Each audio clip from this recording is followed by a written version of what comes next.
Take down Obama's dirty money scam. Attorney General Jeff Sessions is a genuine American patriot and one of Trump's staffers with high fidelity. Under Sessions, the Justice Department has turned another page, seeking to serve and defend the law and Constitution, and not be used as a political tool, as it was under Obama. The Attorney General has signed an extremely important executive order that will terminate a policy from the time when Obama was in office that enabled powerful companies to provide settlement funds to outside organizations, efficiently ending Barack's slush fund. The Obama Justice Department's settlement policy was one of the most dishonest regulations authorized by a president. The sad part is that this practice remained unnoticed by many people, which is not at all surprising considering the fact that Obama had the prejudiced media on his side. With this regulation, the DOJ could order corporate criminals to provide finances to groups the DOJ would choose in exchange for a settlement. And, in consequence, the companies would accept the offer in order to rid themselves of all bigger legal prosecutions. Should his friends needed money, all Obama had to do was to contact Eric Holder or Loretta Lynch to arrange a suit against some major company of their choosing.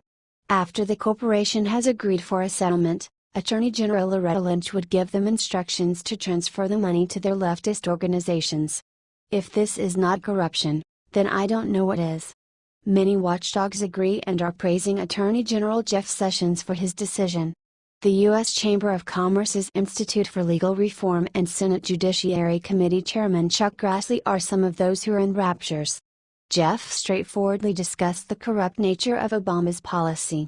Unfortunately, in recent years the Department of Justice has sometimes required or encouraged defendants to make these payments to third parties as a condition of settlement.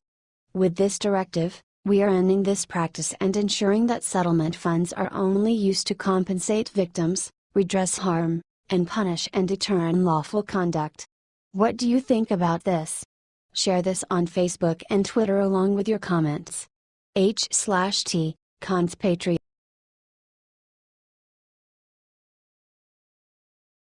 Massive lie leaked. Iran drops a bombshell on Obama, deems furious. Back when details from Obama's nuclear deal went in public, only few Democrats could defend it. And as I can remember, even then more and more people were sure that the deal with Iran was horrible. This is the same reason why now, Donald Trump is proving himself to be powerful and rightful negotiator. Even while the campaign was on, he explained the problems with Obama's deals, no matter if they were for free trade or foreign policy. However, Obama's poor handling of Iran goes back before that fateful deal. Now it is being revealed that paying out billions of dollars to that Islamic dictatorship for years. Adam Credo reports, the Obama administration has paid Iran more than $10 billion in gold, cash, and other assets since 2013, according to Iranian officials, who disclosed that the White House has been intentionally deflating the total amount paid to the Islamic Republic. The latest disclosure by Iran, which comports with previous claims about the Obama administration obfuscating details about its cash transfers to Iran, including a $1.7 billion cash payment included in a ransom to free Americans, sheds further light on the White House's backroom dealings to bolster Iran's economy and preserve the Iran nuclear agreement. Foreign Ministry spokesman Bahram Ghasemi disclosed that the $10 billion figure just scratches the surface of the total amount given to Iran by the United States over the past several years. The $10 billion figure is actually a stingy estimate, Ghasemi claimed.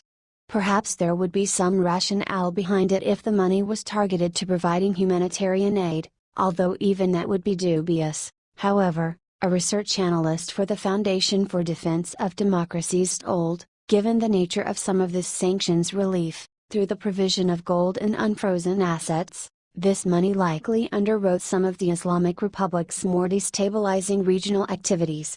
At the macro level, all of this continues to prove one larger point: the way the Iran deal was handled and the provision of sanctions relief during and after the talks that led to the nuclear accord continues to create problems for those interested in defending the integrity of the international financial system. So what had the Obama organization to hand billions of dollars of Americans' expense dollars over to the Iranians? Aren't they our foe? In any event, Americans have sound motivations to trust that this strange money-related game plan will reach an end with President Trump. T. Wright journalist, what do you think about this comment below?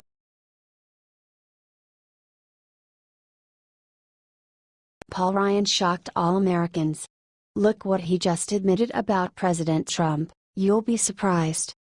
On the off chance that you tuned only the mainstream media, you presumably have the feeling that Trump's White House and organization are greatly hard to work with, and given Paul Ryan's history of coming up short Donald Trump, you'd most likely expect that he will concur.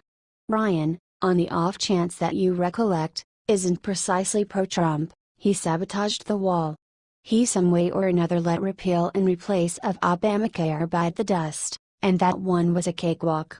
He's reliably neglected to be up to the test when the president has needed him. So you'd expect that Ryan wouldn't have applauded for Trump. Positively, the liberal press has molded you to think so. Be that as it may, you'd not be right. Ryan, as it happens, adores working with Trump. It's the path less demanding than working with Democrats. Via MSN, Speaker Paul Ryan claims that it is easier to have a Republican in the White House rather than a Democrat, despite some of the legislative challenges his party has faced so far this year. In a new interview on Fox News' Fox and Friends, the Wisconsin Republican was asked if it was not necessarily easier to have President Trump in the White House. "Oh, I think it's easier," Ryan said. "It's easier. But it's also exciting and it gives you optimism because you have a chance of doing things." That last sentence ought to be inspected all the more intently. Particularly given Ryan's history with Trump. Truth is, the Republicans could have accomplished significantly more had Ryan ventured up to the plate. Ryan knows this. What's more, given Trump's disagreeability in the mainstream media, Ryan has a simple possibility of scoring prominence focuses on the off chance that he bashes the president, and says he's difficult to work with. Be that as it may, he doesn't. Truth be told, even after such a large number of difficulties, Ryan still says this present, it's easier. Because you have a chance of doing things. Which implies, looking at the situation objectively, that Ryan fundamentally supposes you have zero chance at all of getting things done under a Democrat. Furthermore, following 8 years of Obama, I see his point. Ryan said that the Republicans, on the other hand, disagreed with President Obama on so many things. With President Trump, the sky's the limit, he said. I mean, the Senate is a razor-thin majority. That's a very tight majority. But we have this opportunity and we just cannot blow it. To be sure, Ryan. You can't. So kindly don't. What do you think about this? Do not hesitate and write your thoughts in the comment section below. Thank you for reading. Team Snow.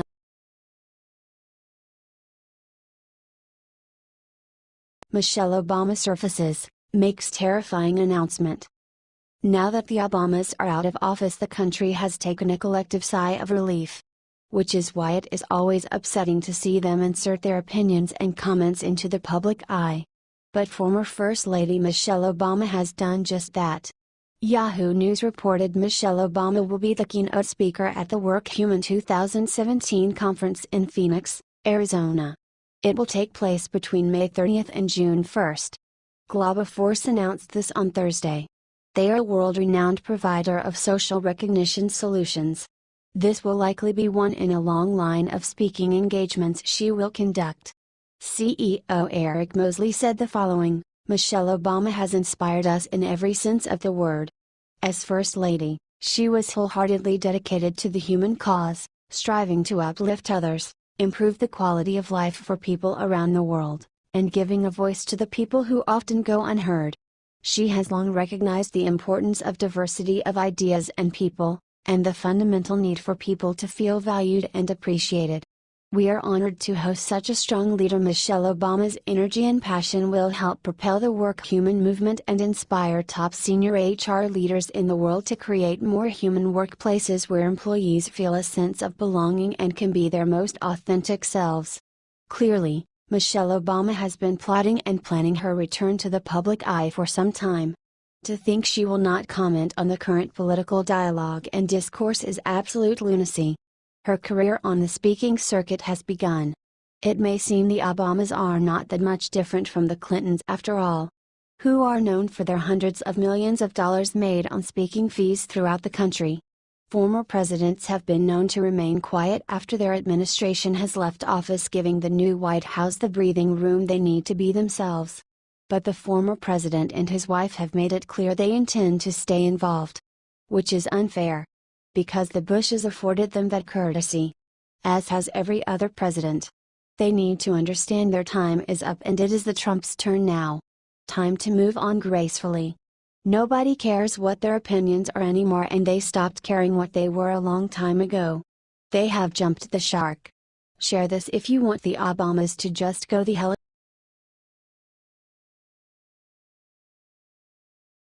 Welfare leeches find out their food stamps are cancelled, their reaction is priceless. Barack Obama is known for his terrible decisions as the President of the United States. He placed millions of people on welfare, on the expense of our hard-working taxpayers. But now that fairy tale is over and some people are learning that the hard way. During Barack Hussein Obama's 8 years in the White House, he placed millions of people on welfare, forcing working Americans to pay their bills. In this video, however, some welfare leeches in Georgia learn the hard way that their free rides are over. My AJC reported that new rules were put in place in Georgia forcing able-bodied adults without children to find jobs in order to be given food stamps. When the people in this video did not find jobs in time, their food stamps were taken away, and they were not happy about it. State Representative David Clark, R. Buford, led the charge on this, arguing that it's time for Georgia to crack down on those abusing the welfare system. This is going to make people step up and look for a job. I will support legislation expected next session to expand the work requirement for food stamps to the entire state. What do you think of this? Share your